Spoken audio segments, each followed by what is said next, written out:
cierto, por eso se va la palabra al final, porque son intolerantes al gluten, pero no son celíacos, y no es lo mismo, y es completamente diferente.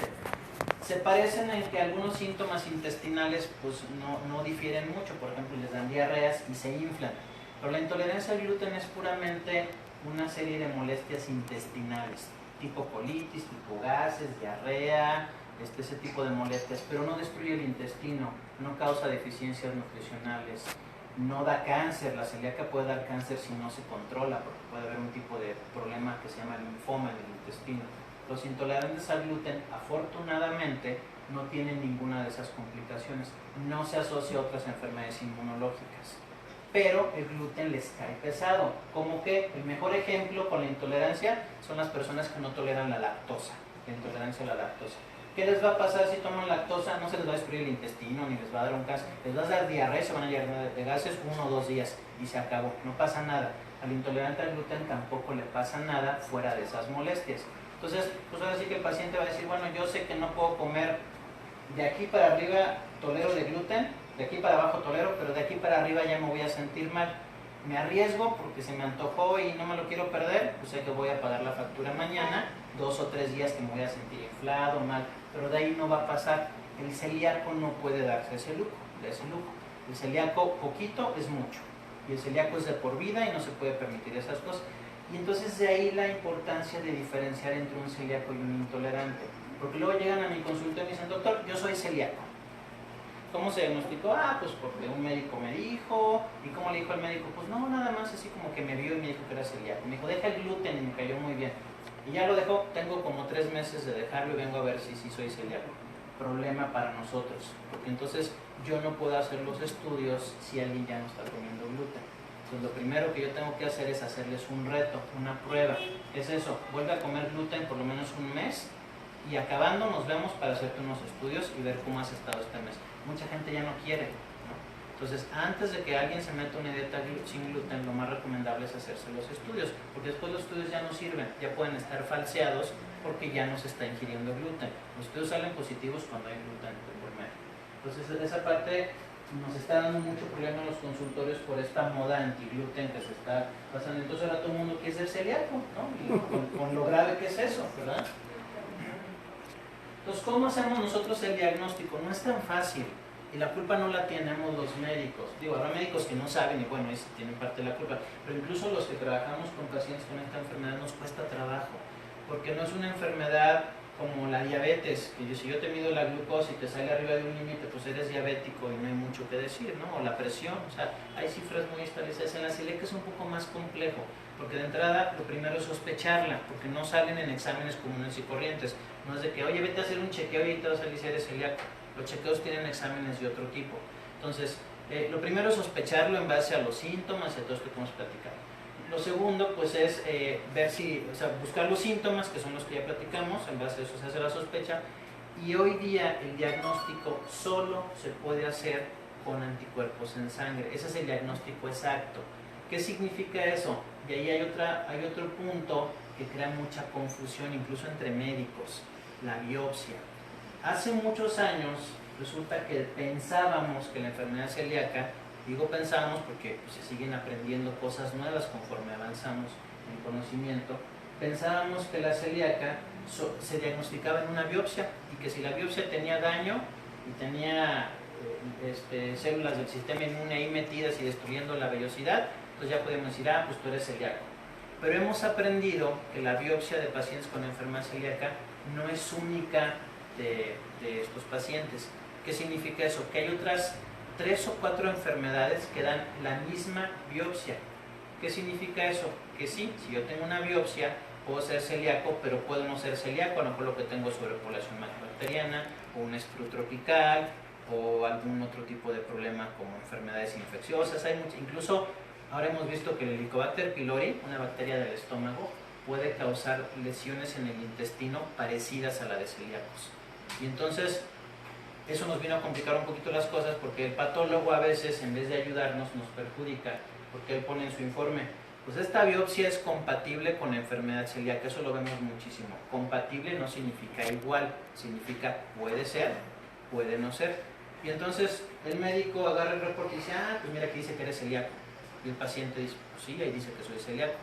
Y nunca le hicieron los estudios en sangre, los anticuerpos. Y entonces están, no sé si mal diagnosticados, porque pueden ser, pero no se ha hecho el diagnóstico de la forma correcta y a lo mejor no son celíacos. Hay una estadística muy interesante, y yo la he vivido con mis pacientes, que dice que más o menos de cada 10 personas que llegan a un consultorio diciendo, yo soy celíaco, 9 no son, solo uno es. Solo uno. Entonces es bien importante el diagnóstico. Entonces les digo que el diagnóstico se hace con anticuerpos. Si es una enfermedad inmunológica, eso significa que algunas de las células del sistema inmune están sobreactivadas y están soltando anticuerpos, ¿sí? Que son los que destruyen en este caso las vellosidades.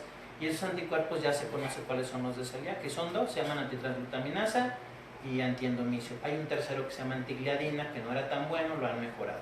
Si esos están positivos, no hay muchas opciones de por qué alguien los tenga positivos más que ser celíaco.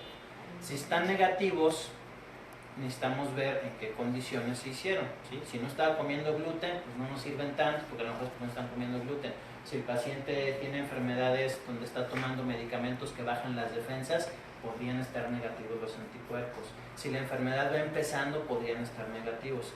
Entonces, el tenerlos positivos sí es igual a celíaca. El tenerlos negativos, tendríamos que ver cada caso particular y decir, ok, en tu caso me sirven para decir no eres celíaco, pero es el mejor estudio que tenemos y aún así tiene detalles ese estudio, o sea, no es así 100%. La genética es otra cosa que confunde mucho, porque dicen, ah, pues yo no sé, me voy a hacer los genes. Y salieron positivos, y entonces a la hora que me salen positivos digo, ah, pues yo soy celíaco. No, porque es un gen normal de la población. Les decía yo que 40% de las personas, 40 de cada 100 tienen uno de estos genes y solo uno de cada 100 es celíaco. O sea, 39 de cada 100 tienen los genes y no son celíacos. Entonces, sí se necesita el gen. La genética nos sirve mucho, por ejemplo, en familias, cuando no sabemos si los hijos puedan ser celíacos o vayan a tener el riesgo, y entonces, o los hermanos, por ejemplo, y entonces hacemos la genética, porque la genética sirve mucho cuando es negativa. Cuando la persona no tiene ni el 2 ni el 8, no puede ser celíaco. O sea, eso sí es algo que sabemos. Entonces, ya digamos que se salvó y ya ni se preocupa de hacerse estudios ni nada. Cuando tienen el 2 o el 8, puede ser, si es ese 1 de cada 100, o puede no ser si es ese 39 de cada 100 que tienen los genes. ¿Sí me siguieron hasta aquí? Y aquí hay como un, yo creo que esto sí lo van a alcanzar a ver.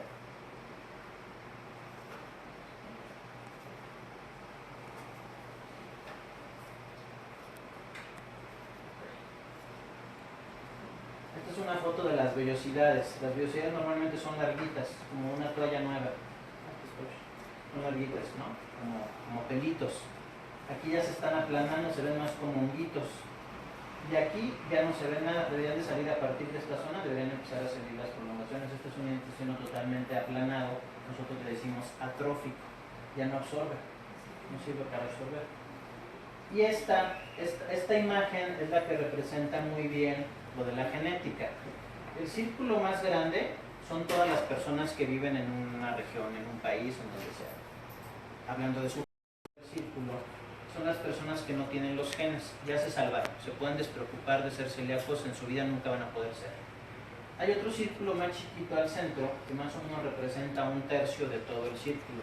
Son las personas que tienen los genes, y entre ellos están los celíacos, es el círculo rojo.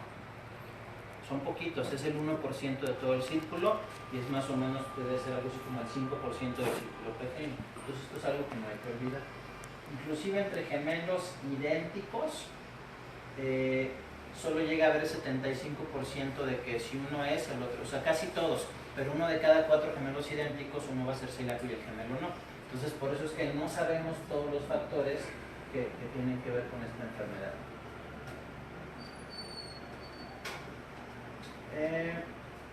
Pues prácticamente todo el tratamiento va a hablar Tere. No les quiero presentar esta otra gráfica. Fíjense, este es un estudio del 2012 que hizo un amigo mexicano que estudió nutrición, que está en Estados Unidos y es uno de los investigadores de celíaca actuales más importantes que hay. Entonces él hizo esta investigación. El circulito rosa que está de este lado son las personas que decidieron no comer gluten. idea, en fin. Y entonces, de las personas que están en dieta sin gluten, solo 17% son verdaderos celíacos diagnosticados. No sé si a lo mejor aquí hay celíacos, pero no se han hecho los estudios, es el punto, ¿sí? Y el otro circulito son los celíacos verdaderos. Solo un 20% llevan la dieta. Entonces, y están, o sea, más bien solo un 20% están diagnosticados. Entonces, es lo que les comentaba. Tenemos muchos verdaderos celíacos que no están diagnosticados y tenemos muchos que no son celíacos que decidieron llevar dieta sin gluten porque quieren serlo.